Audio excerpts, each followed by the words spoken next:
Bonjour, bonjour, la grande famille MC Kalinga TV. Nous voici encore sur votre chaîne MC, comme je l'ai dit. Euh, Comme vous savez, notre chaîne, c'est aujourd'hui, nous avons notre enseignement biblique avec notre pasteur Freddy Mukoutra et toute notre équipe de MC Kalinga TV. Nous vous saluons tous dans les noms puissants de Jésus-Christ et nous vous demandons si vraiment vous avez besoin d'entrer ou de participer à notre émission. Faites-nous savoir et faites-nous savoir. Nous allons vous connecter et vous serez ensemble sur, avec nous sur le plateau de MC Kalinga TV. Et comme vous savez, aujourd'hui, nous avons encore un autre sous-thème, la pneumatologie, avec le pasteur Freddy Mokoutoua. D'abord, je salue mon équipe. Je salue d'abord pasteur, non, mon frère Bonjour. Arsène. Bonjour, mon frère Bonjour, Arsène. bonjour, Et madame Vieille. bonjour, papa. Bonjour, ma sœur Clarisse. Bonjour, Madame Alika. Bonjour, madame. Et bonjour à tous ceux qui nous suivent en ce moment, sans oublier madame Andy qui est pas avec nous, qui n'est pas avec nous aujourd'hui. Et nous disons bonjour à notre pasteur Freddy Mukutwa. Bonjour, madame Abiga, et bonjour à tous ceux-là qui suivent MC Kalenga TV. Et pasteur, si vous pouvez nous parler aujourd'hui sur la pneumatologie. Merci beaucoup. C'est un mot purement théologien, pneumatologie. Je rappelle que 2026, nous sommes en train de traiter sur les doctrines fondamentales de la Bible. Et on les avait déjà citées, toutes ces doctrines. Et là, nous sommes à la quatrième doctrine. Après la bibliologie, la théologie, la christologie, nous sommes maintenant à la pneumatologie. Pneuma, pneumatos, ça veut juste dire le vent, le souffle. Et logos, ça veut dire étude, discours. C'est l'étude ou bien la doctrine sur l'esprit. Parce que la Bible, parlant de l'esprit, parle du vent. Dieu a soufflé. Nous le verrons avec la doctrine sur l'homme. Dieu a soufflé et l'homme est devenu euh, un être vivant ou bien une âme vivante. Donc, cette doctrine traite du Saint-Esprit. Mhm. Avec la théologie, nous avons vu que le Dieu de la Bible est un seul Dieu en trois personnes. C'est comme ça que l'émission d'aujourd'hui, on va plus s'attarder sur la personne du Saint-Esprit. Donc la pneumatologie, mais ici il s'agit de la personne du Saint-Esprit. Les émissions qui suivront, on peut toucher à l'œuvre du Saint-Esprit. Et après, on peut toucher au don du Saint-Esprit.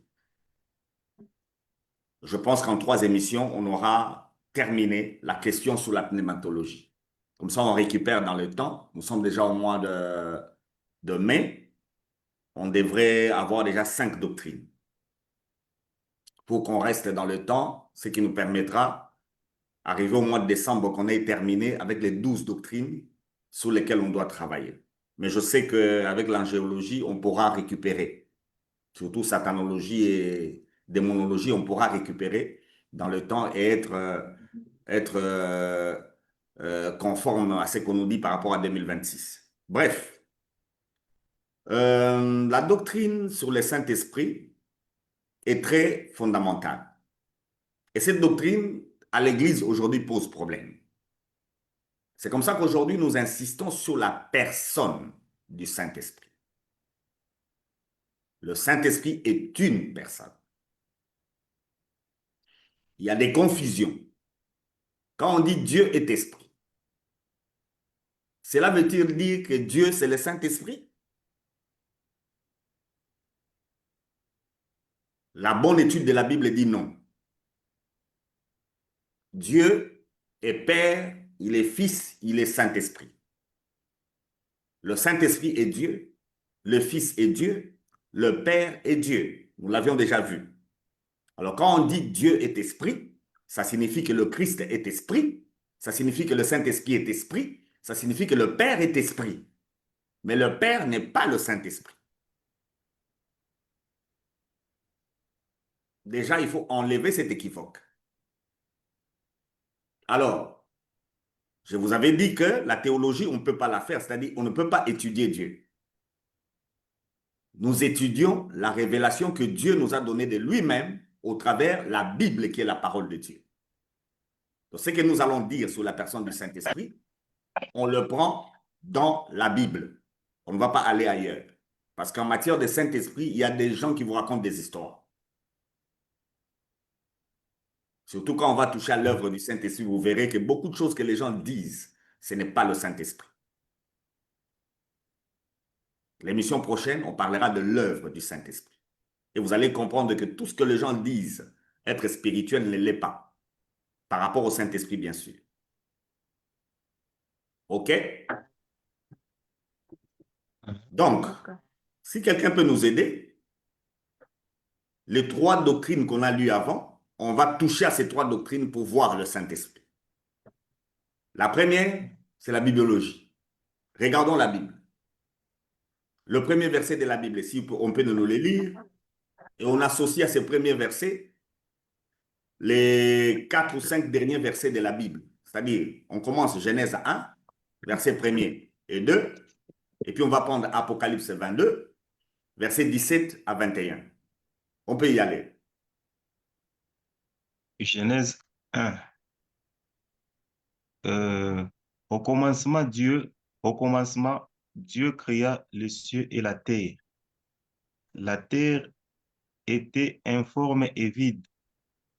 Il y avait des ténèbres à la surface de l'abîme et l'Esprit de Dieu s'est mouvait au-dessus des eaux. Merci. Apocalypse 22, 17, 21. Apocalypse 22, 17, 21. Et l'Esprit et l'épouse disent, viens. Et que celui qui entend dise, viens. Et que celui qui a soif vienne. Que celui qui veut prenne de l'eau de la vie gratuitement. Je le déclare à quiconque entend les paroles de la prophétie de ces livres. Si quelqu'un y ajoute quelque chose, Dieu le frappera des fléaux décrits dans ces livres.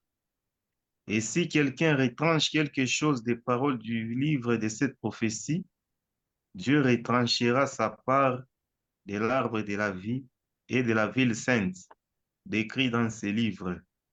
Celui qui atteste ces choses dit, oui, je viens bientôt. Amen. Viens, Seigneur Jésus. Que la grâce du Seigneur soit avec tous. Vous voyez, les 2 textes que je viens de vous donner, c'est la bibliologie. Dans le premier verset de la Bible, comme dans les derniers versets de la Bible, toute la théologie apparaît. Toute la théologie apparaît. Si au commencement dans la Genèse, on ne cite pas le Père, on ne cite pas le Fils, mais le Saint-Esprit est plus visible. Il est clairement cité. Mais à la fin de la Bible, si on ne cite pas le Père, mais au moins le Fils et le Saint-Esprit sont visibles. Mais nous avons déjà fait la théologie, nous savons. Quand on dit Dieu, ça signifie le Père, le Fils et le Saint-Esprit qui agissent au même moment. Au commencement, Dieu créa les cieux et la terre. Ceux qui interprètent ce verset, qu'est-ce qu'ils doivent dire? Qui crée? Est-ce le Père? Est-ce le Fils? Est-ce le Saint-Esprit? Qui crée? Et Père. Vous voyez? Qui crée? C'est toute la tripartite, Chief. Quand on La parle bonne de Dieu. réponse, c'est celle à qui Arcel donne. Mm. C'est le Père, le Fils et le Saint-Esprit qui créent. C'est Elohim qui crée. Elohim, c'est Dieu dans sa tripartite, Dieu dans sa trinité. C'est comme ça que si vous lisez Jean 1:1, il dit, au commencement était la parole. La parole était avec Dieu et la parole était Dieu. Tout ce qui a été créé a été créé par elle. Parce que Jean veut nous présenter Christ comme créateur, n'est-ce pas? Mm. Il veut nous présenter Christ comme créateur. Mais ça ne veut pas dire que le créateur, c'est Christ. Non, le créateur, c'est Dieu dans sa tripartite, c'est-à-dire le Père, le Fils et le Saint-Esprit. Donc Dieu dans sa Trinité, c'est comme quand on va étudier l'homme. Vous allez constater que quand l'homme agit, c'est l'homme dans sa totalité. Corps, âme et esprit. C'est comme ça qu'il n'y a pas d'innocent, parce qu'il y a des gens qui se considèrent comme des innocents. L'innocence ne peut pas exister. On est responsable. On n'est jamais innocent. Et quand chaque homme se présente comme innocent, c'est faux. Si quelque chose vous arrive, même à 1%, vous êtes responsable. Quoi que ce soit, même quand vous faites un accident, même à 1%, vous êtes responsable. Ne dites pas que non, moi, j'étais juste là, lui, il est venu me cogner. Maintenant, pourquoi vous étiez là? Si on vous posait la question pourquoi vous étiez là pourquoi? Et en cela, vous êtes responsable. Vous devez corriger là où vous êtes responsable pour que prochainement, ça ne vous arrive pas, n'est-ce pas? Parce qu'il y a beaucoup de gens qui se justifient. La justification est diabolique. Si un problème vous arrive, même à 1%, vous êtes responsable. Gardez les 1% où vous êtes responsable et condamnez-vous. Laissez les 99% où vous êtes innocent. Gardez les 1% où vous êtes responsable parce que ça va vous aider prochainement à améliorer. C'est comme ça que, surtout les Africains, quand ils font quelque chose qui réussit, ils ne s'assoient pas pour évaluer. On commence seulement à applaudir, on commence à se dire, moi je suis de la République démocratique du Congo. Mon pays est allé en Coupe du Monde. Je suis désolé. Les gens ont fêté après avoir eu la coupe, mais je ne vois pas les gens s'asseoir pour évaluer les erreurs. Je crains fort qu'à la Coupe du Monde, on fasse honte. Parce que maintenant, là, il reste quelques semaines pour que cette coupe-là commence. Mais je n'ai pas vu les gens s'asseoir. J'ai seulement vu les gens se réjouir. Et c'est dangereux. Quoi que vous fassiez, quand vous avez terminé, essayez d'évaluer. C'est comme ça que ces émissions, par exemple, parmi les premières personnes qui les regardent, j'en fais partie. Parce que dès que ça se termine, moi, je m'assois en train de suivre. Et en suivant, je décèle les erreurs pour que prochainement, on puisse améliorer. Alors, le premier verset de la Bible, le tout premier que nous lisons, nous ne voyons pas le Fils clairement, mais Jean, l'apôtre, dans l'évangile de Jean, nous fait comprendre que quand on dit Dieu créa, ou bien Dieu dit, il s'agit de la parole et il nous explique que la parole là, c'est qui? C'est Christ. Donc il était là. Mais la personne la plus visible dans ces versets, c'est le Saint-Esprit. La personne la plus visible, parce qu'on dit clairement, il y avait de l'eau et l'abîme et l'esprit s'est mouvé au-dessus des eaux. Lui, il est visible. On peut nous lire et on nous a aussi lu Apocalypse. Dans Apocalypse 22, à partir du verset 17, on nous parle de la venue du Messie, l'eschatologie. Jean l'apôtre nous fait parler de la bibliologie. Il nous dit clairement que, telles que les Écritures sont là, on n'y ajoute plus rien, on ne retranche plus rien. Il nous parle de la bibliologie. En termes d'écriture, Jean l'apôtre nous dit que c'est fini. On ne peut plus ajouter.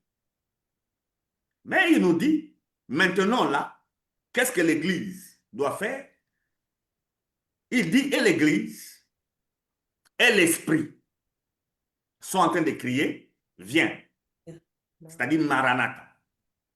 Et il conclut au verset 20-21, il conclut clairement que c'est lui qui atteste ces choses, dit, viens. Qui atteste ce qui est écrit? Le Saint-Esprit. Et le Saint-Esprit n'a qu'un seul langage qu'il peut produire en vous, c'est dire à Jésus de venir. Alors déjà, à ce niveau ici, la personne du Saint-Esprit échappe à beaucoup de gens. Parce que le Saint-Esprit n'a qu'un seul cri, c'est lequel? Viens Seigneur Jésus. Vous comprenez? Oui. Ok. Je vous permets de parler 1 minute. Le temps, la machine n'était pas branchée. On la branche vite. Sinon, on va disparaître. Parlez, Madame Amiga. Ok. Bon, à présent, je ne sais pas si on peut dire quelque chose parce que nous sommes encore dans notre introduction pour savoir que on nous parle aujourd'hui de la pneumatologie, quoi, moi, il m'échappe encore en français. Je ne sais pas, frère Axel, qu'est-ce que vous allez dire en ce moment? Comme question.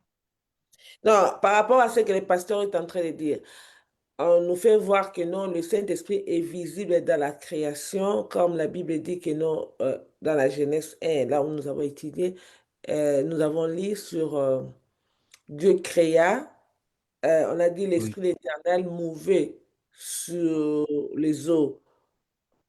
Donc, ça montre que le Saint-Esprit était là en mouvement, comme on sait que non, c'est lui qui est le mouvement qui fait toutes choses.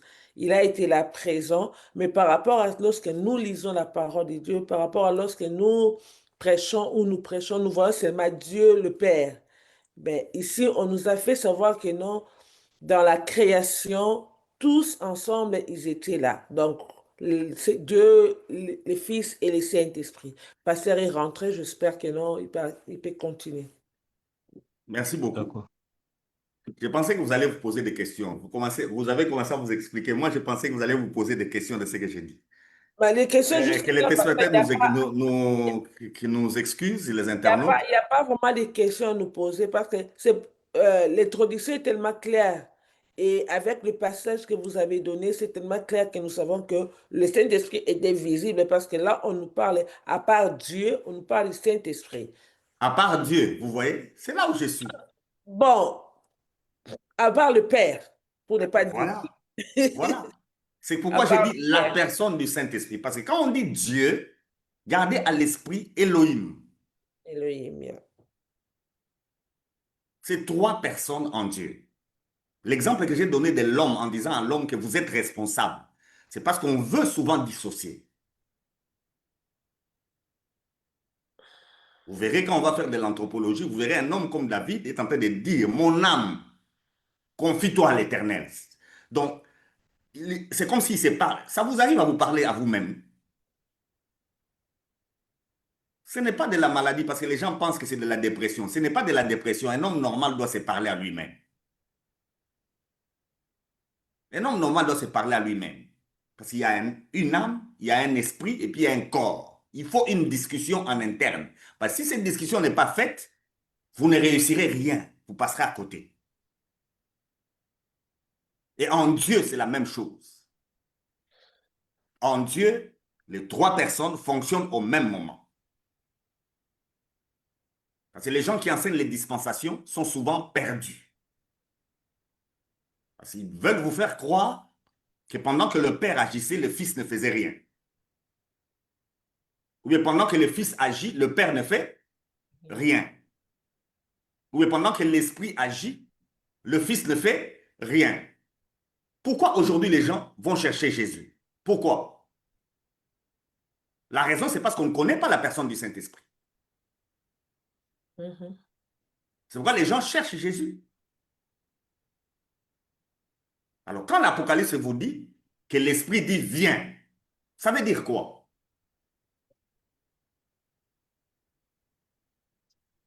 Il s'agit de l'eschatologie. Il faut comprendre l'eschatologie pour comprendre cela. Mais ne dites pas que Jésus est absent. On verra avec l'œuvre du Saint-Esprit. Mais ici, d'abord, c'est la personne qui échappe à beaucoup de gens, la personne du Saint-Esprit. S'il y a une question à ce niveau, vous la posez. Sinon, je vais passer à une deuxième vérité.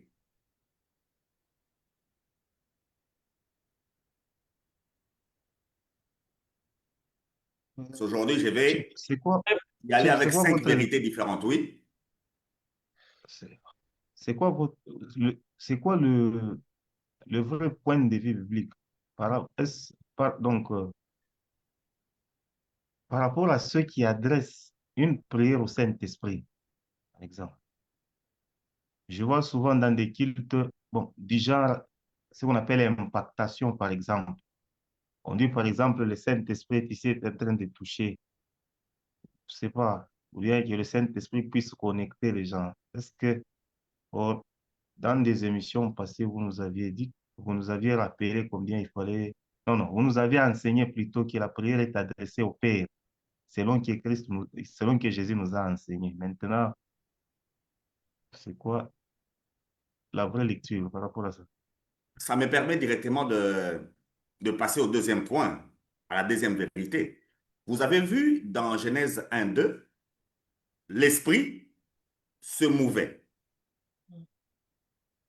L'esprit se mouvait.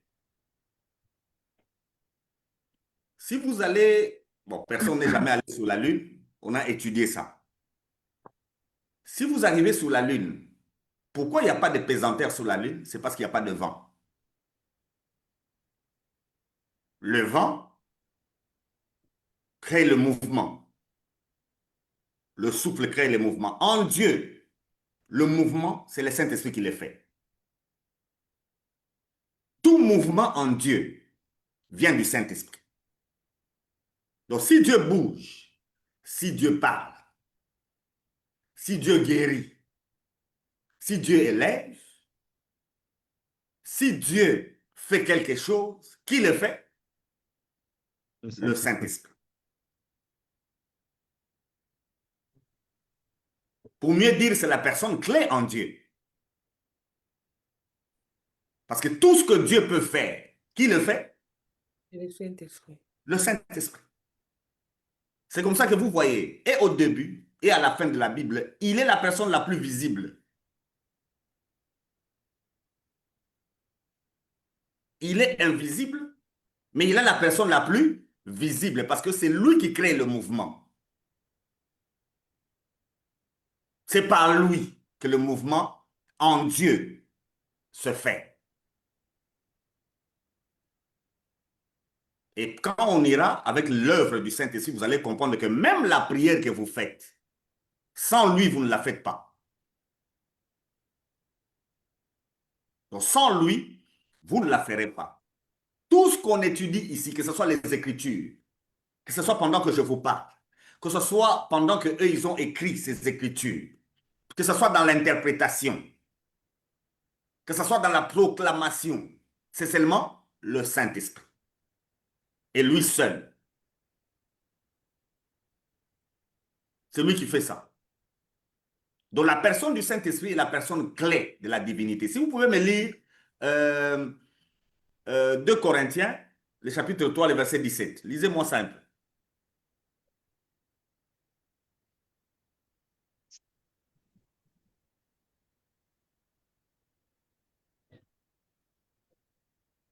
Corinthiens, chapitre 3, Le verset 17.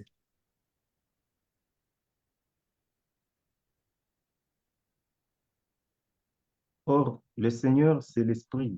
Et là où est l'Esprit du Seigneur, là est la liberté. Alors, aujourd'hui, si nous disons le Seigneur, c'est qui?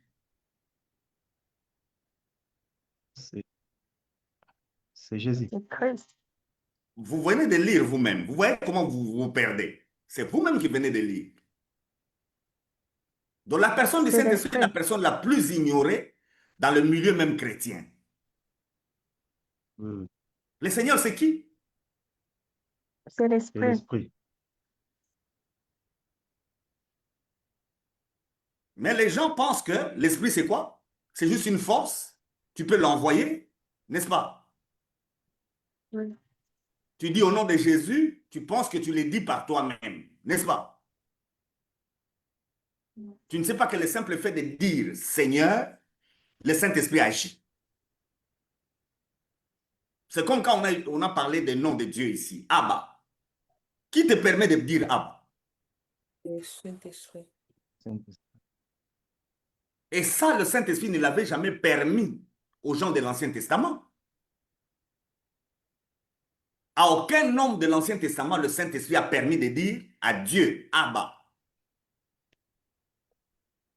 Mais nous le disons. C'est pourquoi vous verrez, à la fin de cette émission, on va toucher quand même à l'avantage. Parce que Jésus parle du Saint-Esprit comme d'un avantage.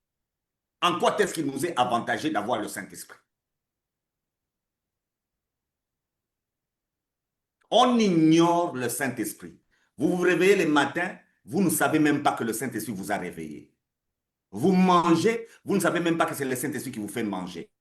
Vous marchez, vous ne savez même pas que c'est le Saint-Esprit qui vous fait marcher. Vous sautez un caniveau sans tomber dedans, vous ne savez pas que c'est le Saint-Esprit qui a fait que vous ne tombiez pas. Vous conduisez votre voiture, vous n'avez pas d'accident, vous ne savez pas que c'est le Saint-Esprit qui a fait ça.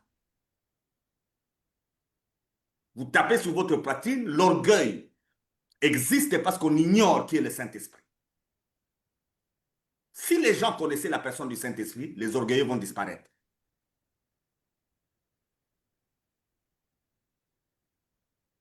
Les orgueils vont disparaître. Et la personne du Saint-Esprit, c'est une personne exceptionnelle. Et vous savez qu'en enfer, il y aura des mouvements. Parce qu'il y aura une vie éternelle en enfer, n'est-ce pas? Le mouvement qui se fera en enfer, vous savez qui le fera? Saint-Esprit. C'est toujours lui. Quand le diable se déplace pour venir vers vous et vous tenter, vous savez qui lui donne le mouvement? C'est le Saint-Esprit. Le Saint-Esprit. Le Saint-Esprit.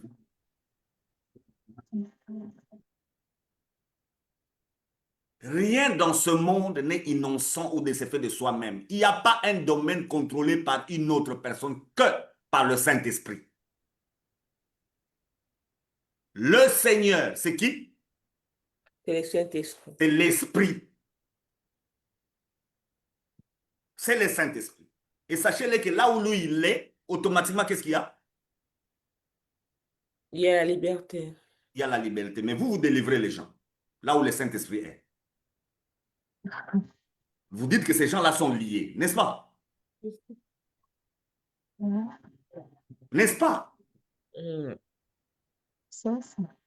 Quelle injure sur la personne du Saint-Esprit. Quelle injure. Pasteur, il y a une question, je peux aussi poser cette question, mais notre frère Daniel est pour dire, Pasteur, peut-on adresser aussi notre prière au Saint-Esprit? On verra l'œuvre du Saint-Esprit, vous allez comprendre. On va y arriver, mon frère Daniel est juste. On va y arriver, qu'est-ce que lui fait? Mais déjà pour la prière, je sais que vous le savez. Nous ne savons pas comment prier. Lui, le Saint-Esprit, nous aide par des soupirs inexprimables. Maintenant, si c'est lui qui nous aide à prier, il va se prier lui-même. Il va se prier lui-même. Non. C'est que quelque part, vous pensez que vous priez vous-même. C'est pourquoi vous vous adressez à lui, n'est-ce pas? N'est-ce pas? Si vous priez le Saint-Esprit, c'est que quelque part, vous avez constaté que vous faites par vous-même. C'est pourquoi vous lui demandez à lui de faire quoi? De vous aider, n'est-ce pas? Or, vous êtes resté calme, pourquoi? Ça doit être un moment où vous vous dites que lui ne fait rien. Alors, vous lui demandez à lui de faire quoi? Agir. De vous aider. Agir. Quelle injure au Saint-Esprit? Qu'est-ce qui peut se faire sur cette terre sans que Louis le fasse? Dites-moi, qu'est-ce qui peut se faire sans que lui, le Saint-Esprit, le fasse? Quoi? Si c'est lui qui donne le mouvement même au diable, vous pensez qu'il y a quelque chose qui peut se faire dans ce monde sans lui?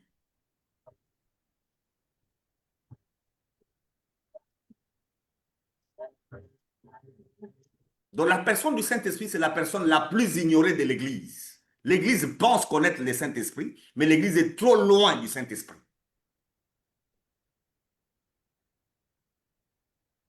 Mais Oui, on y parce que reviendra, mon frère Daniel Juste. Ne te dérange pas, on parlera de son œuvre. et c'est ça, parce que à vous entendre parler maintenant, comment un chrétien peut parce que comme Jésus a dit, il est préférable que je m'en aille afin que l'Esprit vienne. Mais la présence du Saint-Esprit maintenant, c'est lui qui fait tout, le mouvement, le tout et tout et tout et tout.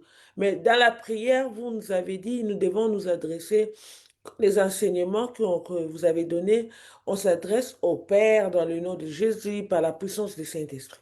Voilà.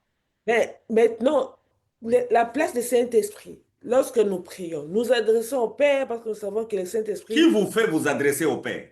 c'est l'Esprit, c'est le Et alors? Saint-Esprit. C'est Bon, simple.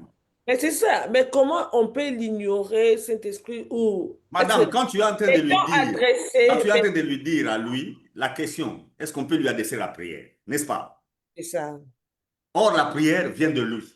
Mhm. Maintenant, il peut se parler à lui-même. Non. Bon, des fois, vous avez dit, nous parlons aussi à nous-mêmes. C'est, Oui, en tant qu'homme, vous vous parlez à vous-même. Vous allez les comprendre quand on va faire l'anthropologie biblique, mais d'ici là, quand on va faire aussi l'œuvre du Saint, qu'on va comprendre l'œuvre du Saint-Esprit, vous verrez que c'est normal. Vous verrez que ça fait partie de ses actions à lui. Le vrai combat, c'est le combat de la foi. Il se passe où? En dehors de vous. Il ne se passe pas en dehors de vous, il se passe en vous.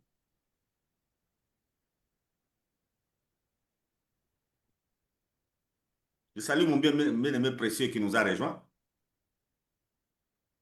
La doctrine sur Christ, la doctrine sur le Messie. On l'avait dit ici, on peut relire même les textes, c'est Luc 1er, le verset 35.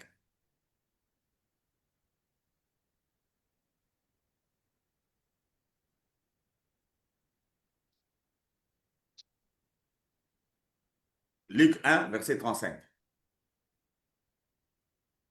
Luc 1, 35. L'ange lui répondit, le Saint-Esprit viendra sur toi et la puissance du Très-Haut te couvrira de son ombre. C'est pourquoi le Saint-Enfant qui naîtra de toi sera appelé Fils de Dieu. Marie pose la question comment elle tombera enceinte. Qu'est-ce que l'ange lui dit? Et le ok. Saint-Esprit. C'est le Saint-Esprit qui va concevoir ça. Donc, toutes les trois doctrines étudiées avant, si elles ont existé, c'est par qui? Par le Saint-Esprit. C'est par le Saint-Esprit. Et tous les restes des doctrines qu'on va encore étudier, ça sera toujours par qui? Par le Saint-Esprit. C'est toujours par lui. Il est la personne la plus ignorée dans le milieu chrétien. Vous voyez, quand l'ange dit, le Saint-Esprit te couvrira, la puissance du Très-Haut, c'est ici que beaucoup de gens se perdent, n'est-ce pas? Mhm. Et Jésus avait fait une promesse en disant aux disciples que quand le Saint-Esprit vient, non, le Saint-Esprit survenant sur vous, c'est comment exprimer le verset de Actes des Apôtres là? Acte 1, 8. Mm. Vous serez mes témoins, c'est ça? Donc on dit, lisons les Acte 1, 8 là. Acte 1, 8. Euh, mais vous recevrez une puissance, le Saint-Esprit survenant sur vous, et vous serez mes témoins à Jérusalem, dans toute la Judée, dans la Samarie et jusqu'aux extrémités de la terre. Vous recevrez une puissance. Vous voyez, c'est pratiquement la même chose que le verset de Luc. Le Saint-Esprit te couvrira, la puissance du Très-Haut. Beaucoup de gens tombent dans le piège de croire que le Saint-Esprit, c'est quoi? C'est une puissance. Ce n'est qu'une puissance. On oublie que c'est une personne. On se raccroche à ce qui est visible que lui fait, n'est-ce pas? Mais on oublie sa personne.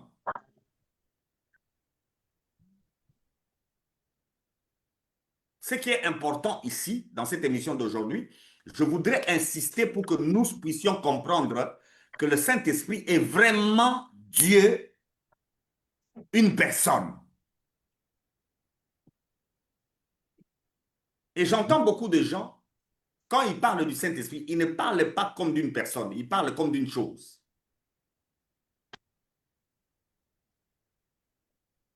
Dans le langage de beaucoup de gens, parlant du Saint-Esprit, on ne s'exprime pas à une personne, on parle d'une chose, on parle d'une force, on parle d'une puissance. C'est une erreur et une erreur grave. Le Saint-Esprit est Dieu. Le Saint-Esprit est la personne en Dieu, j'aimerais dire la plus excellente.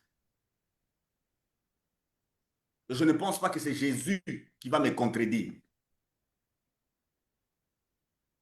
Je ne pense pas. N'est-ce pas? Je ne pense pas que c'est Jésus qui va me contredire. C'est la personne la plus excellente en Dieu. Lisez-moi Jean 14, 26, 27.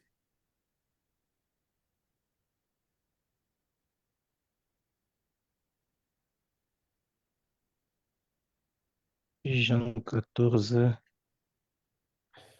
26, 27.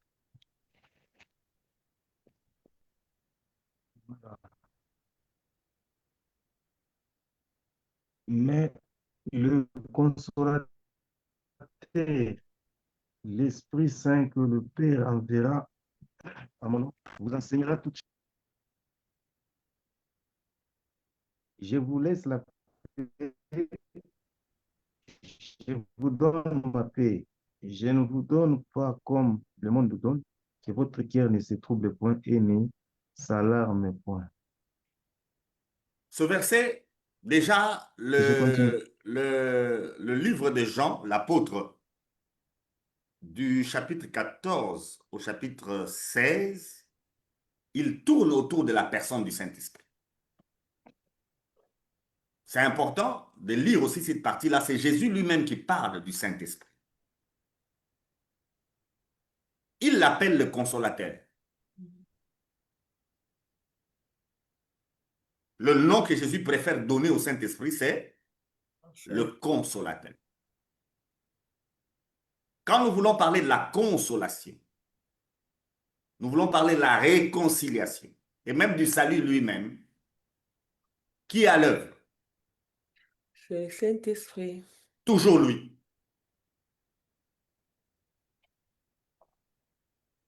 Toujours lui. Aujourd'hui, le monde est en train de chercher la paix. Jésus dit qu'il nous donne la paix, mais pas comme le monde donne. Au fait, la paix, pour Jésus, c'est C'est le Saint-Esprit. le Saint-Esprit. Il y a cette paix qu'on cherche par les armes et par toutes ces choses-là, n'est pas la paix. C'est autre chose. Cette paix que vous cherchez dans l'argent, cette paix que vous cherchez dans le sexe, cette paix que vous cherchez dans le matériel en général, n'est pas la paix. Depuis que vous avez commencé cette démarche de chercher cette paix-là, vous êtes satisfait? Vous ne serez jamais satisfait. Mais si vous connaissez la personne du Saint-Esprit, vous verrez que vous serez en paix. Et vous aurez la vraie paix. Jésus l'appelle le consolateur. Si on peut lui donner un nom, appelons-le le consolateur. Avant qu'on parle de son œuvre par rapport à sa personne, si on peut lui donner un nom, donnons-lui le nom du consolateur, comme Jésus l'a dit. Mais les gens ont toujours tendance à aller du côté de la puissance, n'est-ce pas? Les gens ont tendance à se tourner vers la puissance. On y reviendra par rapport à la puissance quand on va parler du don, des dons du Saint-Esprit. On y reviendra. Mais c'est la chose la plus basse liée au Saint-Esprit. Ce n'est pas pour ça qu'il est venu.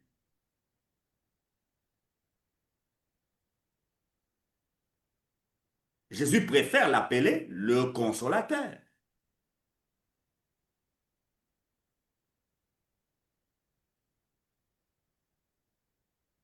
Posez vos questions.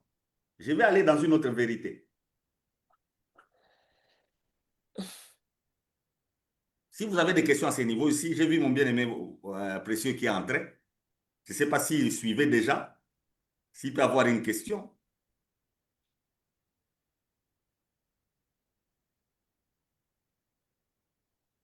Le micro est fermé. C'est vrai qu'il travaille peut-être. Non, il Euh, parlait, mais avec un micro fermé. Bonjour tout le monde. Vraiment ravi Bonjour, de vous bonjour. voir. Jusque-là, il n'y a pas encore. Merci beaucoup.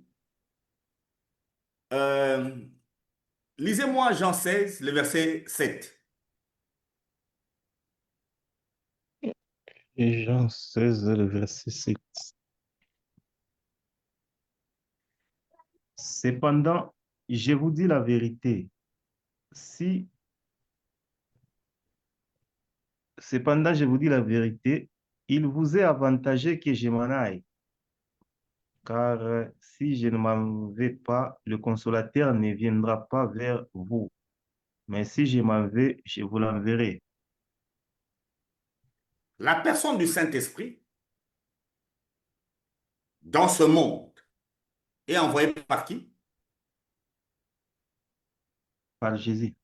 C'est Jésus qui C'est l'envoie. ça. Ce n'est pas le Père, c'est Jésus qui l'envoie. Donc, c'est le Père qui avait promis, c'est Jésus qui envoie. Le Père a promis, mais qui l'envoie? C'est Jésus. C'est Jésus qui l'envoie.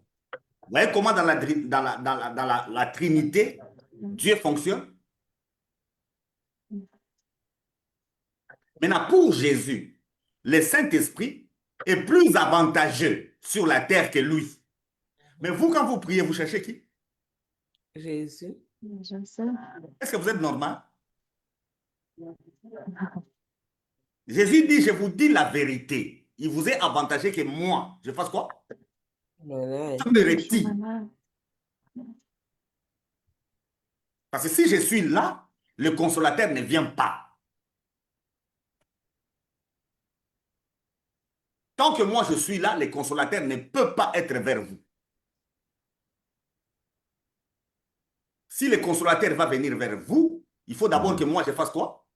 Que moi je me retire. Et c'est avantageux pour vous. Mais les églises sont en train de pleurer que Jésus fasse quoi? Vienne. Mais vous avez dit que c'est l'Esprit qui nous pousse à dire Maranatha. Et quand on dit Je Jésus, vous ai dit qu'on va étudier, il s'agit de l'eschatologie. Il s'agit de quoi? Mais la question la plus claire ici est que vous avez le Saint-Esprit, mais vous pensez que vous êtes désavantagés. Vous voulez que Jésus fasse quoi? il vient. Donc, il y a une doctrine qui vous échappe. Vous ne savez pas que si Jésus est là, par rapport au Saint-Esprit, il y a quelque chose qui va se passer. Hein? Qui envoie le Saint-Esprit? C'est Jésus. Parce que c'est son esprit. Maintenant, si Jésus est ici, vous savez que ce que le Saint-Esprit fera? Il ne va pas agir. Hein. Il va retourner en Jésus. Parce qu'il n'y a qu'en lui que le Saint-Esprit peut habiter. Est-ce que vous comprenez? Si Jésus est là, le Saint-Esprit ne peut pas aller dans d'autres personnes. C'est son esprit. Alors, pour que le Saint-Esprit entre dans tout le monde, qu'est-ce qu'il faut? Que Jésus parle. Maintenant, l'Église passe son temps à faire quoi? À ignorer le Saint-Esprit en cherchant qui? Jésus. En cherchant qui? Jésus. Je sais. Et vous croyez que vous êtes spirituel. Vous croyez que vous êtes spirituel. Donc, tous les cultes que nous faisons ne sont que des cultes en ignorance à qui? Au Saint-Esprit. Au Saint-Esprit qui est maître de ça. Tous nos cultes ne sont que de l'ignorance par rapport au Saint-Esprit. Il n'est pas notre Seigneur. Dans nos cultes, le Seigneur, ce n'est pas lui.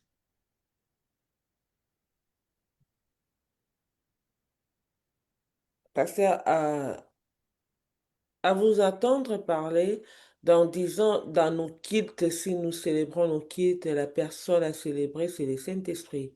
Non, je n'ai pas dit ça. Nous tenons je suis clair, nous tenons nos cultes en ignorance à qui? Au Saint-Esprit. Saint-Esprit. Quand on verra l'œuvre du Saint-Esprit, vous verrez qui est-ce qu'on doit célébrer.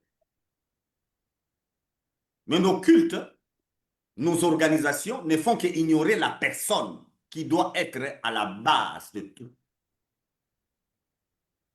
Mais par là, pasteur, vous devez vraiment expliquer comment l'Église ignore la présence du Saint-Esprit. Et Je vous donne un exemple. Je vous donne un pasteur, exemple simple.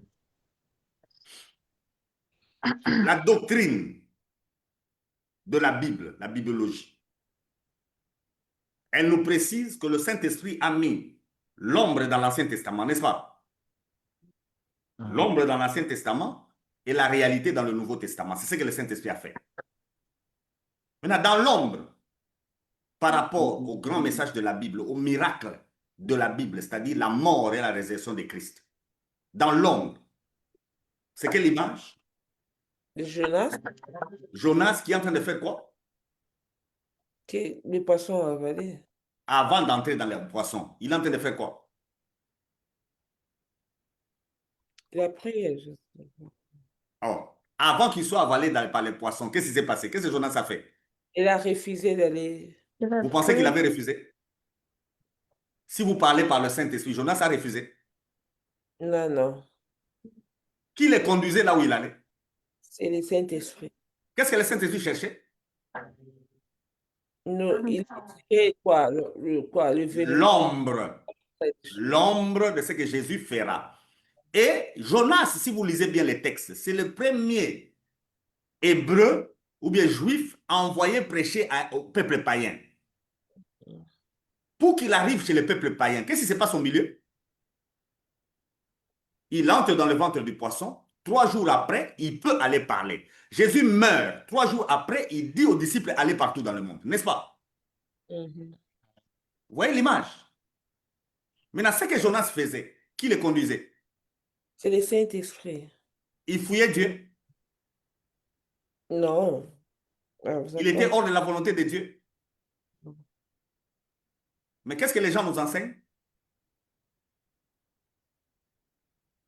Quand on connaît le Saint-Esprit, Madame Abigail, on changera la façon de parler. Jonas n'a jamais fui la volonté de Dieu. Il était dans la volonté de Dieu. Il était seulement ignorant de comment le Saint-Esprit est en train de le gérer. Mais c'est lui qui travaillait, c'était qui? Le Saint-Esprit. C'est en cela que le diable, quand on va l'étudier, je vous ai dit qu'il sera toujours ignorant et le diable ne vous fera jamais rien. Parce que son mouvement à lui, c'est un mouvement qui vient de qui? Du Saint-Esprit. Du Saint-Esprit. Donc, si vous avez le vrai diable, vous allez honorer qui? Pasteur, la manière dont vous avez dit que non, vous parlez que non, le mouvement, disons, tous les mouvements que nous vivons ici, c'est le Saint-Esprit. Oui.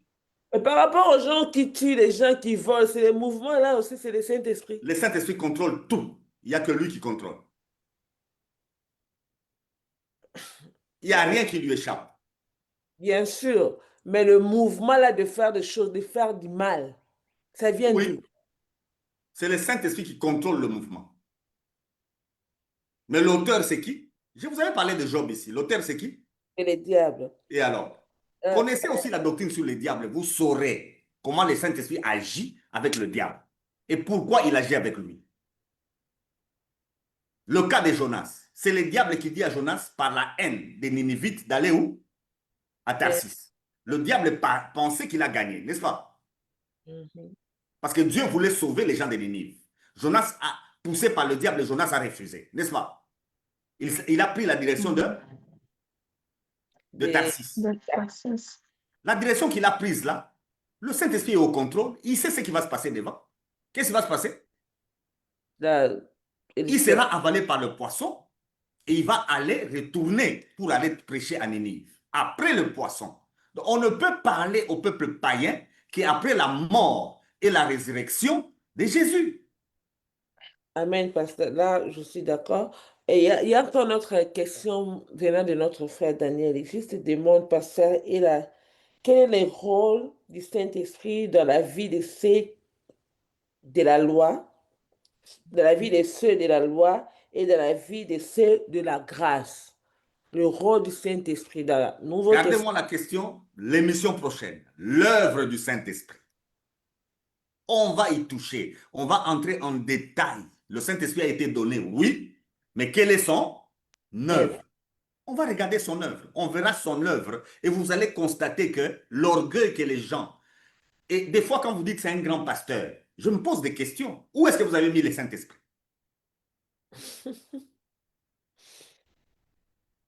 Il y a des gens qui me disent quelles études tu as faites. Non, mes frères, quand moi je suis allé en théologie, là où je faisais la théologie, j'ai des amis qui étaient avec moi en théologie. Ils m'ont posé la question, mais toi, c'est comme si tu avais déjà étudié. C'est comme si tu avais... Ce n'est pas la théologie qui a fait ce que je suis. C'est le Saint-Esprit. La théologie a organisé ma manière de comprendre. Ces choses, elle m'a permis d'avoir de la maturité, mais ces choses étaient là. Et tout chrétien, je le pense, moi c'est comme ça que je pense. Tout chrétien, même s'il n'a pas fait la théologie, mais quelque part, ce que j'ai dit, c'est en lui. Amen. Parce que c'est le Saint-Esprit qui nous enseigne. Vous comprenez? J'ai rencontré un jeune frère qui prie dans une communauté totalement légaliste. Un autre frère l'a rencontré, ils ont essayé d'échanger. Le frère l'a dit, ah, tu vois ces choses ici, je les pensais au-dedans de moi. Mais je me disais que je suis dans le faux parce que ce qu'on enseigne à l'église est différent. Mais à tout moment, quand on est en train de parler, moi je pense comme tu viens de le dire. Et il m'avait amené ce frère-là, je le salue tout en passant, il s'appelle Pierre. Quand on a commencé à échanger, le frère m'a dit, ah, je pensais que j'étais dans le faux. Mais ma réflexion, à chaque fois que je suis en contact avec la Bible, je vois les choses de cette manière ici. Mais ce qu'on dit à l'église est totalement différent. Et il est allé parler avec son père. Son père est ancien dans cette église-là. Il dit à son père, regarde, ce que vous dites et ce que la Bible dit, c'est totalement différent. Regarde la compréhension. Regarde. Son père lui dit, moi aussi je comprends comme toi, mais on est déjà dans une église. Vous voyez? Vous voyez? Donc on préfère protéger l'église locale avec ses bêtises, mais on ne veut pas respecter ce que l'Esprit vous fait comprendre. C'est pourquoi je vous dis que la personne du Saint-Esprit est la personne la plus ignorée dans nos églises. La façon dont nous vivons dans nos églises, c'est comme si le Saint-Esprit n'existait pas. C'est comme si le Saint-Esprit n'existait pas. C'est comme si le Saint-Esprit n'est pas Seigneur. Ce sont nos programmes, ce sont nos organisations, ce sont nos liturgies. Parce que nous pensons que le Saint-Esprit ne peut pas amener à l'église, par exemple, une personne qui est nue. Nous ne le pensons pas. Une personne nue entre dans notre église. Qu'est-ce que nous allons faire nous tous? Commencer à chasser les démons. Tout le monde va déjà mettre le diable sur lui. N'est-ce pas? Et personne ne va regarder. Dans la Bible ici, il y a un homme de Dieu, Ésaïe. C'est Ésaïe, oui. Le peuple de Dieu s'est méconduit. Maintenant, la façon dont le peuple s'est méconduit, Dieu voulait dire au peuple, vous êtes devenus nus. Parce que le peuple a quitté les temples, le peuple a commencé à s'éloigner de ce que la loi leur demandait, la prière, c'est l'homme que Moïse avait dit. Alors, l'homme de Dieu devait dire, vous savez ce que le Saint-Esprit lui dit? Être nu de marcher. D'aller marcher nu dans la ville. Quand il a marché nu, les gens ont crié au sacrilège. Après, le message est venu pour dire, non, ce n'est pas le prophète qui est nu, c'est vous qui êtes nu. Maintenant, quelqu'un qui circule nu, vous acceptez que c'est le Saint-Esprit? Vous allez accepter ça?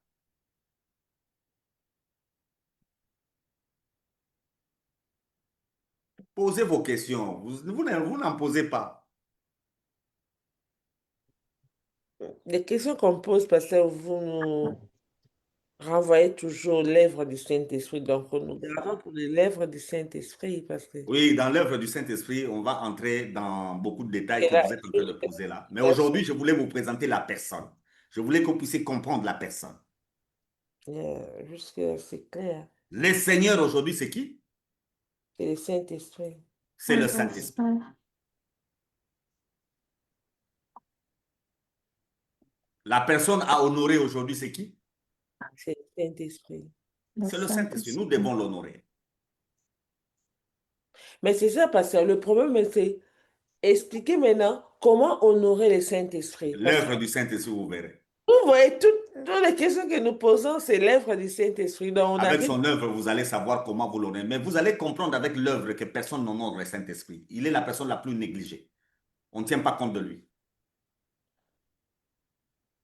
Or, Madame Clarisse voulait parler. Je salue tout en passant le pasteur Jean-Luc. Je l'ai vu. Madame Madame Claire, Clarisse voulait poser une question.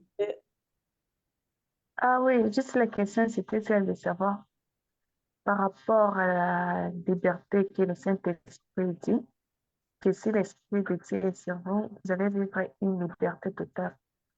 Maintenant, vous avez parlé sur disant que quand on passe par des séances de délivrance, et cela ne pourra pas trop avoir de l'impact. Pourquoi? Parce que si la liberté de Dieu est sur nous, l'effet là de délivrance n'aura pas du tout de l'impact dans nos vies. Alors, comment vivre cette liberté totale-là? C'est un peu ça ma question. Merci beaucoup. C'est une très bonne question. Madame, c'est seulement par la foi. Nous sommes libres. Là où est l'Esprit de Dieu, là est la liberté. la La liberté. liberté, Maintenant, là, comment je vois que vous ignorez le Saint-Esprit? C'est quand vous délivrez un chrétien. En délivrant déjà un chrétien, vous venez de dire quoi? Que le Saint-Esprit n'est pas là. C'est ce que vous venez de dire. Toute délivrance sur un chrétien suppose que le Saint-Esprit n'est pas là. Or, Jésus a dit, il vous est avantagé que je m'en aille. je m'en ai. Et il dit que le Saint-Esprit, c'est le consolateur.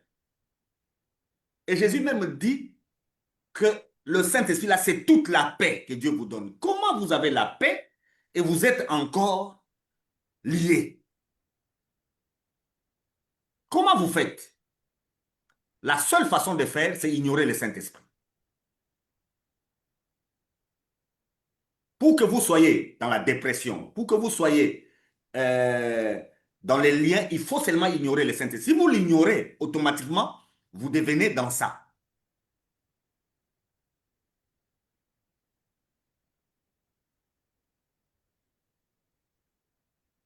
Et Jésus nous dit quelque chose de très capital. C'est toujours lui, dans Matthieu 12, 31, 32, je crois. Si on peut nous lire ça. Matthieu 12, 31, 32. C'est pourquoi je vous dis, tout péché et tout blasphème sera pardonné aux hommes, mais le blasphème contre l'Esprit ne sera point pardonné. Quiconque parlera contre les fils de l'homme, il lui sera pardonné, mais quiconque parlera contre le Saint-Esprit, il ne lui sera pardonné ni dans ce siècle, ni dans le siècle à venir. Vous voyez les dangers? Nous avons des gens qui ont déjà atteint ces niveaux-là dans ce monde. Si tu atteins ces niveaux-là, c'est fini, tu vas aller en enfer. On va bien les comprendre quand on va étudier la doctrine sur les péchés. On va revenir au péché qui est impardonnable. Mais ce péché est lié au Saint-Esprit, pas à Christ. L'enfer en soi, les gens qui vont y aller, leur problème, c'est avoir fait quoi? Blasphémer contre Blasphémer le Saint-Esprit. C'est ça leur problème. C'est la personne la plus capitale.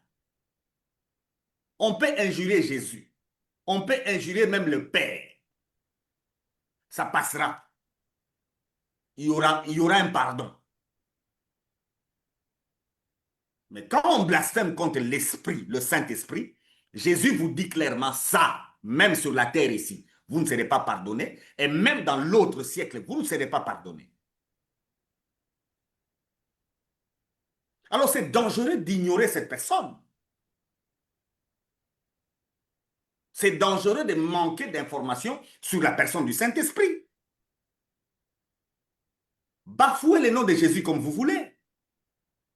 Bafouez le nom du Père comme vous voulez. Mais mes frères et sœurs, n'arrivez pas à ce niveau-là. Il n'y aura rien qu'on fera pour vous. Ni les prédications, ni le sang de Jésus ne fera rien pour vous. Je dis bien le sang de Jésus ne fera rien pour vous si vous atteignez ce niveau-là.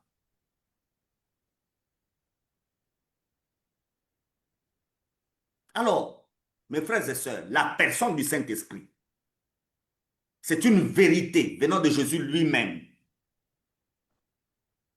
que c'est l'avantage de l'Église. C'est l'avantage de l'Église. J'aimerais vous dire que Abraham, Isaac, Jacob, Noé, David, Moïse, tous ces gens-là, Salomon, Isaïe, voulaient vivre cette période. Pourquoi ils voulaient vivre cette période? Parce que pendant cette période, le Seigneur, l'Esprit, se trouve dans l'homme. Amen. Alors, si tout ce que Dieu fait, il est fait par le Saint-Esprit et que le Saint-Esprit est en vous, dites-moi, Dieu travaille à partir d'où? À partir du Saint-Esprit. Je disais bien, si tout ce que Dieu fait, il le fait par le Saint-Esprit. Le Saint-Esprit, c'est le mouvement en Dieu. Toute opération s'est faite par le Saint-Esprit et que le Saint-Esprit se trouve en vous. À partir d'où le Saint-Esprit travaille? Ou bien Dieu travaille? À partir de nous. Alors pourquoi vous êtes sur les montagnes en train de chercher Dieu? Pourquoi vous êtes dans des bâtiments en train de chercher Dieu? Pourquoi vous prenez beaucoup d'argent, vous dépensez pour voyager en train de chercher Dieu? Pourquoi?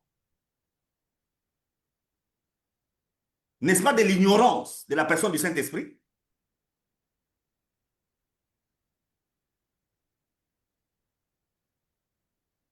N'est-ce pas une ignorance sur la personne du Saint-Esprit?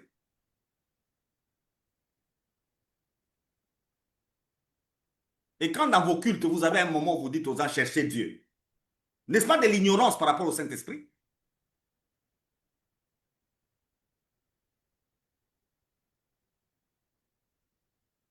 Bon, je, je pense que je peux poser une question. Oui, allez-y, allez-y. Voilà. Euh, je vous remercie déjà, puisque prendre cette initiative d'expliquer les choses de Dieu, c'est tout à fait capital pour nous, puisque la Bible même le dit, mon peuple périt par manque de connaissances. Alors, c'est vrai ce que vous dites par rapport au Saint-Esprit, mais il y a aussi certains points qu'on doit quand même comprendre. Pourquoi je dis ça? Puisque tantôt, certains disent que non, il ne faut pas chercher Dieu, puisque Dieu habite déjà en nous. Et d'autres peuvent dire même que pourquoi vous priez, puisque Dieu a déjà répondu. D'autres diront encore, pourquoi aller dans une montagne pendant que Dieu est déjà avec vous? Je pense que même Jésus, qui est une personne en Dieu, pouvait aussi prier. Cela ne veut pas dire qu'il voulait demander quelque chose que lui-même est déjà au courant, que ça se fera comme ça. En fait, ce sont des termes, quand nous disons parfois chercher Dieu, ce n'est pas aller fouiller où Dieu se cache. c'est justement pour dire que non, nous voulons avoir l'intimité avec Dieu. En fait, Jésus voulait nous montrer comment est-ce qu'on peut être en intimité avec Dieu par la prière. Quand nous disons, nous prions Dieu, nous prions Jésus, nous glorifions Jésus. Mais en fait, nous glorifions Jésus par le Saint-Esprit. Donc, l'intimité que nous voulons avoir avec Jésus, c'est ça qui nous pousse à se, à se priver de certaines choses, à se priver de la maison. Tu ne veux pas être à la maison, un lieu habituel, mais tu t'éloignes pour que tu savoures encore cette relation que vous avez avec Dieu. Donc, ce n'est pas que tu vas là-bas pour chercher Dieu qui est enfoui peut-être sur une pierre ou sous un arbre. Non, c'est juste l'intimité qu'on veut avoir. C'est ce qui pousse certaines personnes d'entrer dans la chambre au lieu de prier en plein air, ou soit de se détacher du monde réel, aller en brousse. Ce n'est pas une manque de foi, c'est juste une façon de vouloir encore avoir l'intimité avec Dieu. Donc, je ne pense pas que si quelqu'un dit que non, moi je pars à la montagne pour prier ou j'entre dans ma chambre pour prier, cette personne n'a pas compris que Dieu habite en lui. Non, c'est juste l'homme veut, c'est ce que même la Bible le dit. Donc, la communion du Saint-Esprit. Donc, on doit être en communion avec le Seigneur par le Saint-Esprit. Or, on ne peut pas être en communion en train d'être parfois distrait. Parfois, on parle avec quelqu'un comme ça. La personne te dit, mais tu es distrait, tu n'écoutes pas ce que j'ai dit. Non, non, j'écoute. Non, non, non, regarde-moi. Mais en fait, l'intimité là, c'est ce que les gens cherchent. Et tu vas voir après ces moments-là de, de, de, de, de, de jeûne ou un moment de se mettre à l'écart. Tu te sens même dans ta peau. Hein, tu te sens même bien. Donc, c'est juste, peut-être par habit de langage, nous demandons au Saint-Esprit de nous remplir. Mais le Saint-Esprit est là, tu es rempli pour faire quoi encore? Hein? Donc, tu veux qu'il n'y ait plus une partie qui soit détachée de toi, que Dieu puisse prendre la totalité de tout ton être, esprit, âme, corps. Donc, enfin, c'est ça que je voulais un peu ajouter pour ne pas toujours dire que non, le Saint-Esprit en vous, pourquoi vous allez à l'église? Mais nous allons à l'église, où est-ce que nous allons faire la communion fraternelle? Si nous nous voyons avec nos siens, ceux qui comprennent les choses comme nous, comment est-ce que nous serons édifiés si nous n'écoutons pas parfois quelqu'un qui peut connaître quelque chose mieux? Aujourd'hui, nous sommes là sur Zoom. Pourquoi on est là? Mais c'est une connerie. De même, le meilleur endroit pour nous de se communier, c'est aussi le lieu de culte que nous avons. Ça nous bénit beaucoup.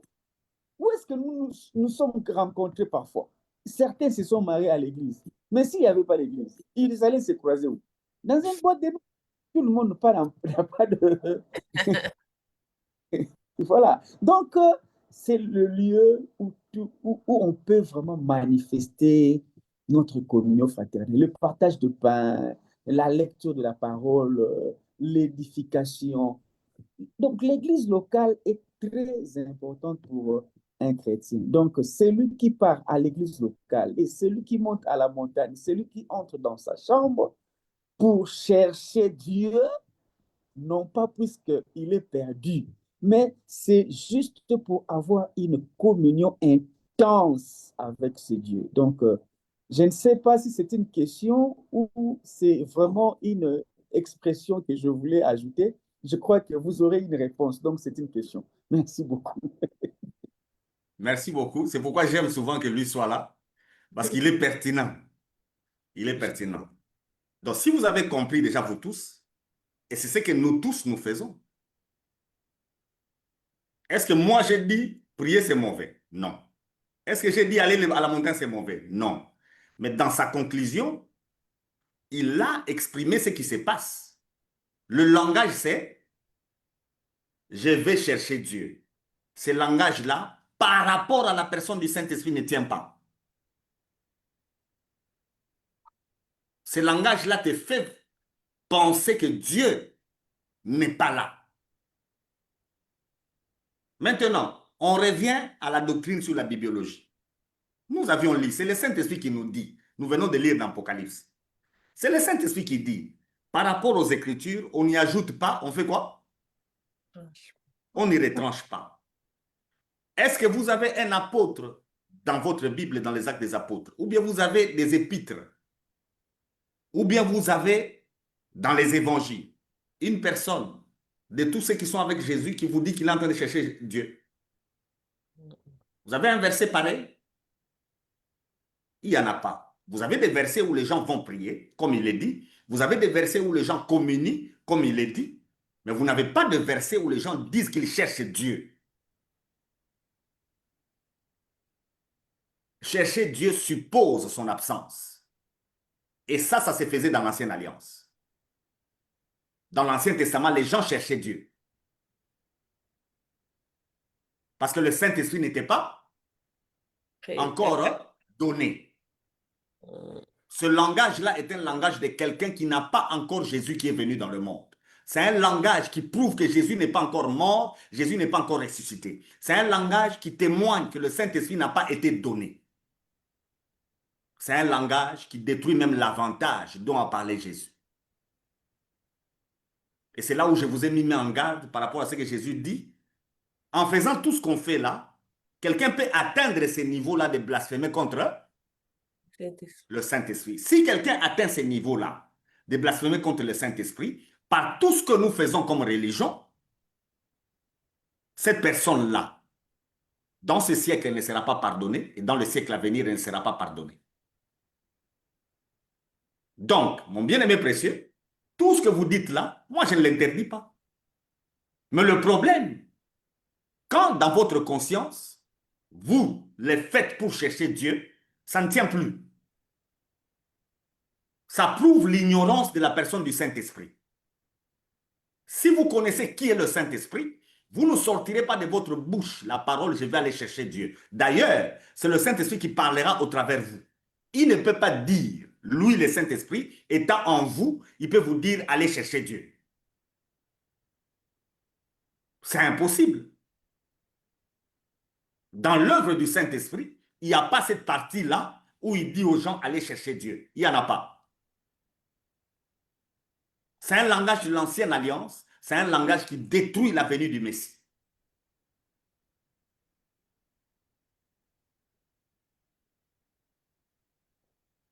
Est-ce qu'on se comprend? Oui. Oui, parce qu'on se comprend, nous sommes presque à la fin. Je ne sais pas si nos frères ils ont d'autres questions à poser ou nous attendons toujours l'œuvre du Saint-Esprit, l'émission qui vient suivre celle-ci pour poser ou comprendre mieux. Mais s'il n'y a personne pour poser la question, pasteur, vous êtes sur votre dernier mot pour l'émission d'aujourd'hui. Bon. Est-ce qu'il y a une question? Oui, juste une petite question. Est-ce après l'enlèvement de l'Église, le Saint-Esprit va continuer à habiter sur la terre? On va bien expliquer. Je viens de vous dire que dans l'Ancienne Alliance, le Saint-Esprit n'était pas donné. Or, nous voyons, au commencement, l'Esprit fait quoi? Oui, Il est en train de se mouvoir. Donc, il est là, oui ou non? Yeah. Oui. Nous venons de dire que tous les mouvements, même le mouvement de l'Ancien Testament, je viens de parler de Jonas. Qui fait ces mouvements? C'est le Saint-Esprit. C'est le Saint-Esprit, il est là. Mais quand Jésus dit, il vous est avantagé que je m'en aille, de quoi s'agit-il? Il s'agit que le Saint-Esprit entre dans un homme, ce qu'il n'a jamais fait avant. Que le Saint-Esprit habite où? Alors, Dans sa totalité, dans un humain comme toi. Ça n'a jamais existé avant la mort et la résurrection de Jésus. Jamais ça ne s'est fait. Donc après le départ, nous le verrons avec l'eschatologie, après le départ du Saint-Esprit du monde, vous verrez ce qui va se passer dans le monde. L'Antichrist va agir, n'est-ce pas? Si l'Antichrist n'agit pas aujourd'hui, c'est la présence du Saint-Esprit qui empêche. Mais quand le Saint-Esprit se retire, l'Antichrist pourra faire ce qu'il veut. C'est pourquoi aujourd'hui, beaucoup de gens s'embrouillent en disant que maintenant le diable est fort. C'est impossible, quand le Saint-Esprit est là, c'est impossible qu'un autre esprit soit fort. Le moment que nous vivons, c'est le temps de l'Église, c'est le temps de l'Esprit. C'est pratiquement impossible qu'un autre esprit domine. Impossible.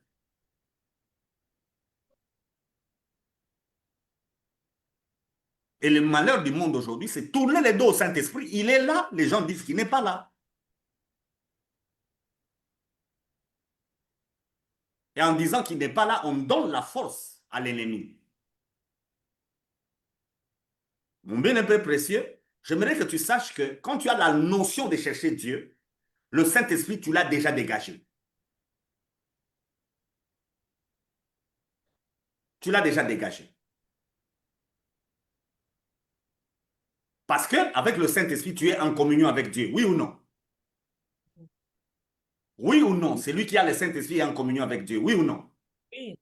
Et alors, quand tu commences à chercher ça, ça suppose que quelque part, tu ne crois plus à ce que le Saint-Esprit fait. Tu ne crois plus à la personne du Saint-Esprit. Il y a un texte dans la Bible, Romain, lisez-le-moi s'il vous plaît, pour clôturer.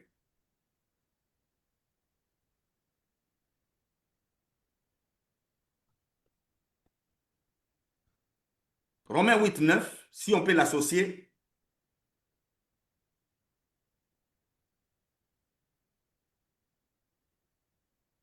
Avec Philippiens, Romains 8. Romains 8, 9. Je vais vous donner quelques textes. Vous ne vivez pas selon la chair, mais selon l'esprit. Si du moins l'esprit de Dieu habite en vous, si quelqu'un n'a pas l'esprit de Christ, il ne lui appartient pas. De qui est le Saint-Esprit? De qui est le Saint-Esprit? C'est l'esprit de qui? C'est de Jésus. C'est l'esprit du Messie. Philippiens 1, 19.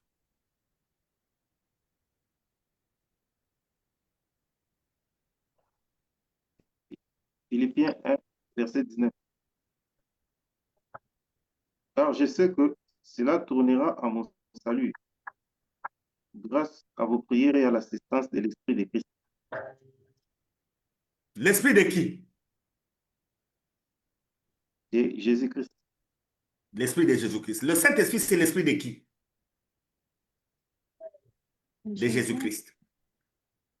Celui qui n'a pas l'esprit de Jésus-Christ ne lui appartient pas non plus. Mhm. 1 Pierre 1, 11.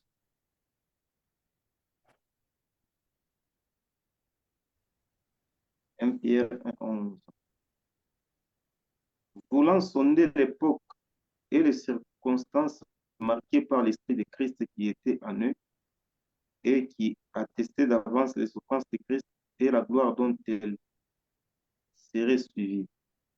Ces gens de l'Ancien Testament qui voulaient sonder les choses qui concernent la mort, la résurrection de Christ, ils étaient poussés par quel esprit? Ça, c'est Pierre qui nous dit. C'est l'esprit de Christ. Galates 4, 6.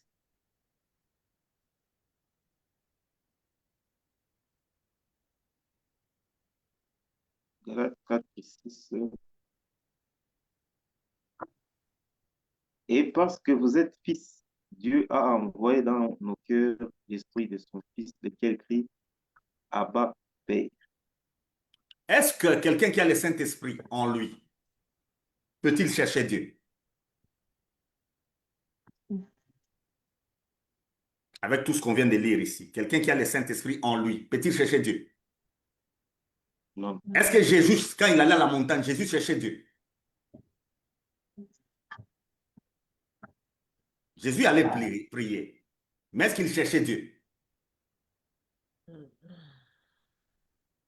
Oh, vous ne me répondez pas. Il ne cherchait pas Dieu. Avant que vous continuiez encore notre question, qu'on demande vraiment de se constituer de répondre avant que l'émission puisse terminer sur Hébreux 11, 6. Hébreux 11, le chapitre 6. Je pense, il a dit vers la fin de ces versets, on a écrit récompense. Il récompense ceux qui les cherchent. Il demande à ceux que vous expliquez. Ce verset où on dit il récompense ceux qui les cherchent. Merci. Mais avant que j'explique son verset, lisez-moi un dernier verset par rapport à l'esprit. C'est le Philippiens 2, le verset 5. Lisez-moi ça. Ayez en vous les sentiments qui étaient en Christ. Ayez en vous. Les sentiments qui étaient en Jésus-Christ. C'est quoi ces sentiments? Il s'agit du Saint-Esprit. Vous comprenez? Nous devons avoir les mêmes sentiments que Jésus avait. Ces sentiments, il s'agit du Saint-Esprit seulement. Maintenant, je vais expliquer le verset ici avec le Saint-Esprit. Oui ou non? Yeah. Oui ou non? Oui.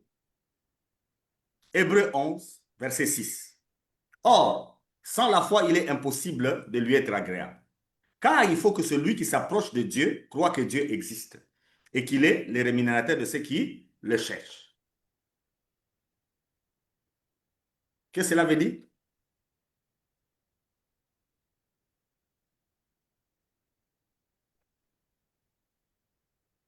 Je crois que Dieu Est-ce que existe. c'est compliqué? Non, Je répète. Or, sans la foi, il est impossible de lui être agréable. Car il faut que celui qui s'approche de Dieu croit que Dieu existe et qu'il est le rémunérateur de ceux qui les cherchent. C'est compliqué?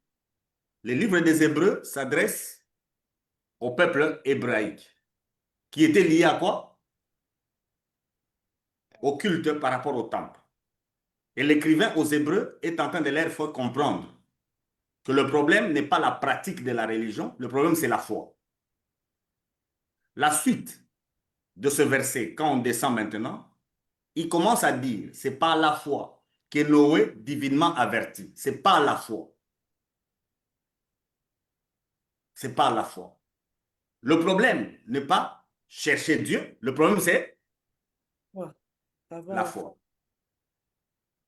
Et nous nous sommes approchés de Dieu par notre conversion. Qu'est-ce qui se passe? Qu'est-ce que Dieu a fait? Il a pris son esprit, il nous a donné.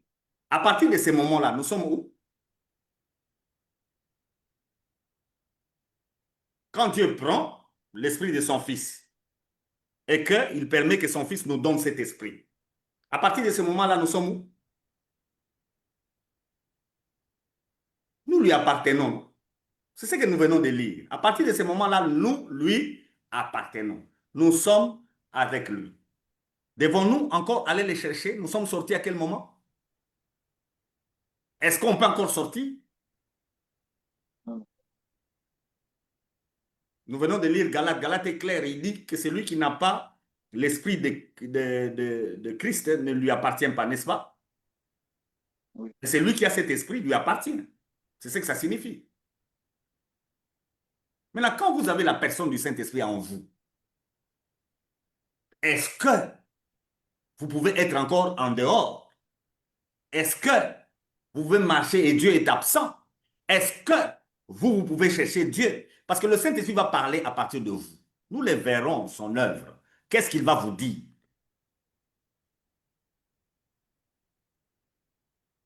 Qu'est-ce qui fera sortir de votre bouche?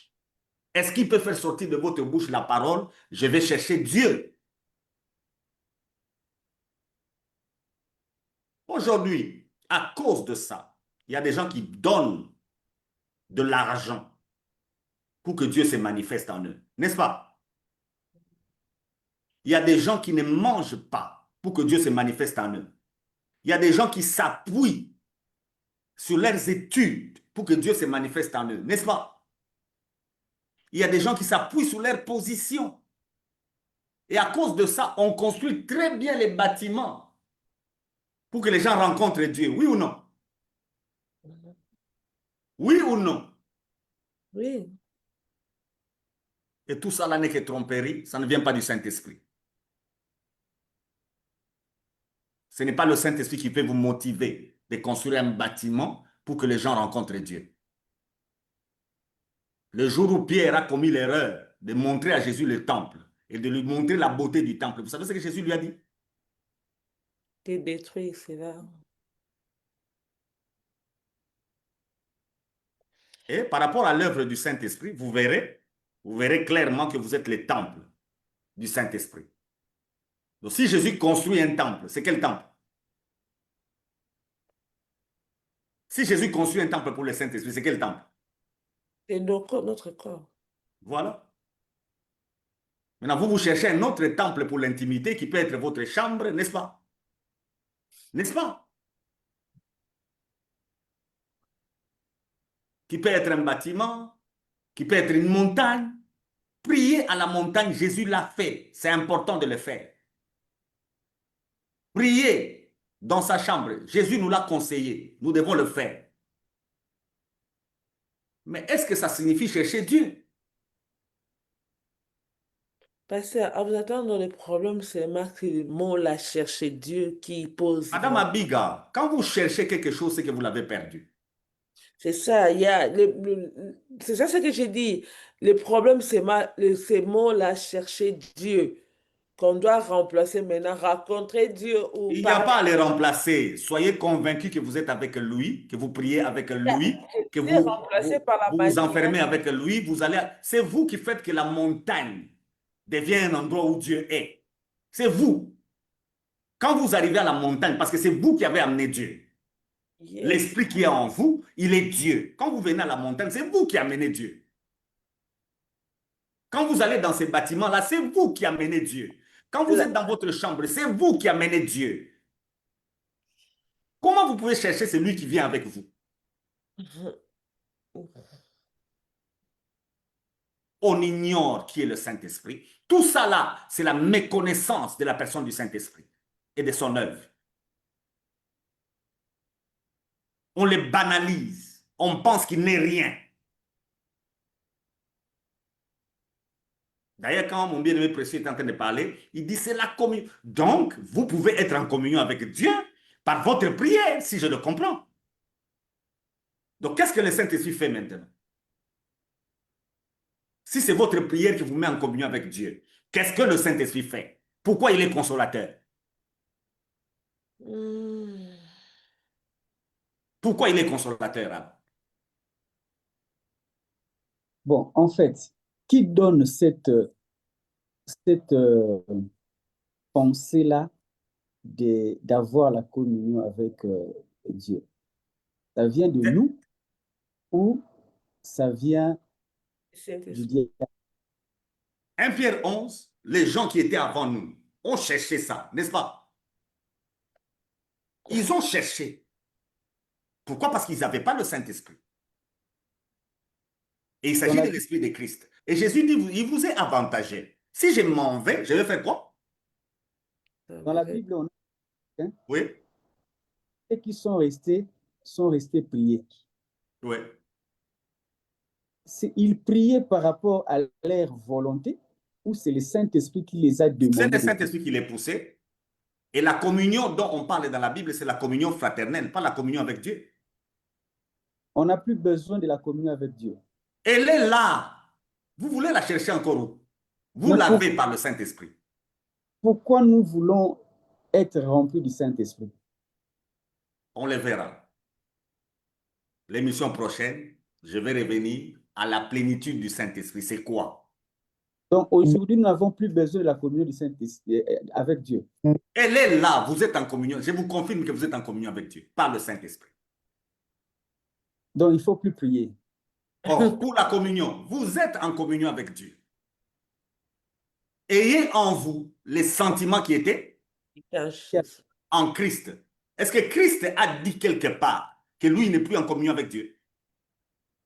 On n'a plus besoin de moments de communion avec Dieu aujourd'hui. Vous l'avez déjà, mon frère. Cherchez la communion avec des frères. Soyez en communion avec le frère. Avec Dieu, vous l'êtes déjà. Et c'est là Il y a- l'échappatoire. Les gens ne sont pas en communion entre eux, entre frères, mais ces gens-là disent qu'ils cherchent la communion avec Dieu. C'est dangereux. C'est dangereux. Vous n'êtes pas en communion avec vos frères. Jésus même a dit, si vous trouvez que vous avez un problème avec votre frère dans la prière, il faut continuer. Non, non. Jésus a dit, il faut arrêter. Tous ces gens qui sont dans nos églises, ils ont des problèmes avec leurs femmes, ils ont des problèmes avec leurs maris, ils ont des problèmes avec des gens, mais ils sont là cherchant la communion avec Dieu. Est-ce que c'est normal?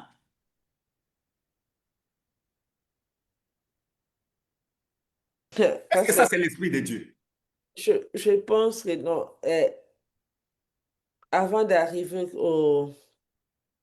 à notre émission prochaine pour l'œuvre du Saint-Esprit, il y a encore des questions que les gens aimeraient poser ou aimeraient bien comprendre ce que nous sommes en train d'expliquer maintenant. Mais il y a encore une autre question venant de notre frère. Non, c'est pas une question. Juste, il confirme que non. Si les gens disent que chercher Dieu, c'est par rapport à Ésaïe 56, verset 6. C'est Non, l'Ancien pas Testament. Daniel. C'est l'Ancien Testament. C'est normal dans l'Ancien Testament, on cherchait Dieu. Dieu était situé à Jérusalem. Dieu était situé dans le tabernacle. C'est normal qu'on le cherche. Mais aujourd'hui, le Saint-Esprit étant venu, Dieu est où? Ah non. Il est en vous. C'est d'ailleurs vous qui faites qu'un endroit devient un endroit où Dieu est. C'est vous. Amen. C'est quand vous arrivez quelque part que l'endroit là est affecté par vous. Parce que c'est vous qui avez amené Dieu. La communion dont parle la Bible, mon bien-aimé précieux, dans Actes des Apôtres, c'est la communion fraternelle. Soyez en communion les uns les autres. Soyez en paix les uns les autres. Ça, à l'église, il n'y a plus. Hein. Depuis que vous êtes assis à l'église à côté de votre voisin, vous êtes salué. Vous vous connaissez? On se salue. Vous vous connaissez? On se salue. Vous connaissez son problème? D'où il est venu chez lui à la maison, vous connaissez? Lui aussi est venu chercher Dieu, non? Continuez à chercher comme ça et Merci, la communion pasteur. fraternelle, il n'y en aura pas. Merci, pasteur. Nous sommes presque à la fin. Comme pasteur a dit, nous portons Jésus et nous portons Dieu pour ne pas dire Jésus. La Bible dit là où 2 ou 3 sont réunis Tu à mon portes nom. Jésus. Tu es en train de te compliquer, madame. Non, On a non, dit que pasteur. les trois personnes sont ensemble. Donc, tu commences à dissocier. Nous portons Je Dieu, dis pas pas, je Jésus. dis que Tu non, commences à non, nous tourner, portons madame. Dieu parce il y a le Père, le Fils et le Saint-Esprit. Elohim. C'est ça ce que je voulais dire. Jésus vous dit, quand le consolateur va venir, lui et le Père seront où? Ils vont demeurer en vous. C'est Jésus qui vous l'a dit. Et c'est ça ce que j'ai dit. Nous portons Dieu. Les trois. Non, tu as dit pour ne pas dire Jésus. Non, non. Je voulais dire Jésus, alors pour ne pas Tu faire vois. la confusion que les Tu autres. vois, ma soeur, vous voyez, les doctrines sont importantes pour que nous comprenions ce que nous sommes en train de vivre. Pasteur, je sais, j'ai dit que Dieu a Trinité, donc les trois. Merci. Le Père, et le Fils et le Saint-Esprit. La vérité, c'est le Saint-Esprit qui est en vous. Amen. Mais si lui est là, automatiquement, qu'est-ce qui se passe?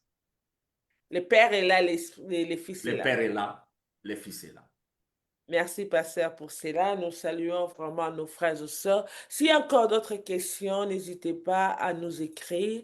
Et si vous voulez aussi participer à notre émission, à cet enseignement, à cette ambiance de famille, vraiment veuillez nous écrire. Nous sommes là, nous allons vous répondre. Et nous avons aussi notre chaîne MC Kalinga TV sur YouTube. Si vous n'êtes pas encore abonnez-vous et partagez aussi la vidéo afin que les vidéos puissent atteindre aussi un nombre de gens, de comprendre ce que nous sommes en train de parler. Et je dis merci à notre frère précieux, ça va vraiment moi je dirais une année ou 2 ans.